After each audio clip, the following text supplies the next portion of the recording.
The radio during the Second World War. 1st September 1939, a conflict that involved most of the world's nations was formed, and World War II had begun. It was the most expensive war in history, with more than 100 million mobilized soldiers. April the 9th, 1940, less than a year after the war started, Vidkun Quisling declared that National Collection had taken control over Norway. The Germans took over all media and set Nazi-friendly editors in newspapers, while NRK could send anarchist program and was directly subordinate occupying power. The Allies still managed to send a lot of propaganda in other frequencies. The Germans thought the radio was a gun aimed at them. This caused the Germans seized nearly 500,000 radio sets in the autumn of 1941.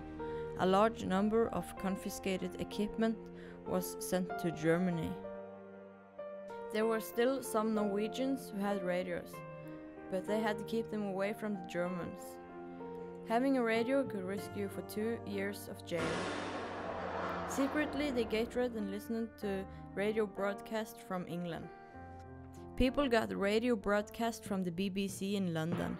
The Norwegian government, who had escaped from Norway to London, saw the possibility to start their own radio broadcast to the occupied Norway.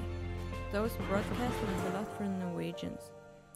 Some NRK employees traveled regular basis to the government and sent weekly updates of the war. When Toralv Øksnevad was on the air and informed the Norwegian people about the war, he always started his radio broadcast with "Dette er London."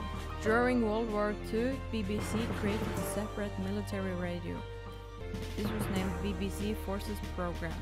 The first broadcast was made at the beginning of the war. For the safety of the country, they assembled the 2 largest BBC channels. BBC used this radio channel to inform, educate, and entertain people during World War II. When the war finally ended, people began to use the radio again. The number of listeners grew from 13,000 to 226,000. The broadcast usually consisted of music, news, presentations, and entertaining.